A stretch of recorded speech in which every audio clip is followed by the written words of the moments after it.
The great conflict of the ages is about to intensify. But remember the words of Jesus. In me ye might have peace. In the world you shall have tribulation. But be of good cheer. I have overcome the world. Would you like to know how to exercise courage and fight the good fight of faith? Listen to this devotional. Conflict and Courage, a daily devotional by Ellen G. White. Choosing a wife. Thou shalt not take a wife unto my son of the daughters of the Canaanites, among whom I dwell, but thou shalt go unto my country and to my kindred, and take a wife unto my son Isaac. Genesis 24, verses 3 and 4. Abraham's habitual faith in God and submission to his will were reflected in the character of Isaac. But the young man's affections were strong, and he was gentle and yielding in disposition. If united with one who did not fear God, he would be in danger of sacrificing principle for the sake of harmony. In the mind of Abraham, the choice of a wife for his son was a matter of grave importance. He was anxious to have him marry one who would not lead him from God. Abraham had marked the result of the intermarriage of those who feared God and those who feared him not, from the days of Cain to his own time.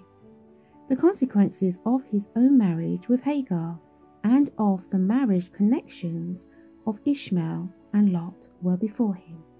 The lack of faith on the part of Abraham and Sarah had resulted in the birth of Ishmael, the mingling of the righteous seed with the ungodly. The father's influence upon his son was counteracted by that of the mother's idolatrous kindred and by Ishmael's connection with heathen wives. The wife of Lot was a selfish, irreligious woman, and her influence was exerted to separate her husband from Abraham. But for her, Lot would not have remained in Sodom, deprived of the counsel of the wise, God-fearing patriarch. No one who fears God can without danger connect himself with one who fears him not. Can two walk together except they be agreed? Amos 3, verse 3. The happiness and prosperity of the marriage relation depends upon the unity of the parties. But between the believer and the unbeliever, there is a radical difference of tastes, inclinations, and purposes. They are serving two masters, between whom there can be no concord, however pure and correct one's principles may be. The influence of an unbelieving companion will have a tendency to lead away from God. The Lord's direction is, "Be ye not unequally yoked together with unbelievers." 2 Corinthians 6, verses 14, 17, and 18.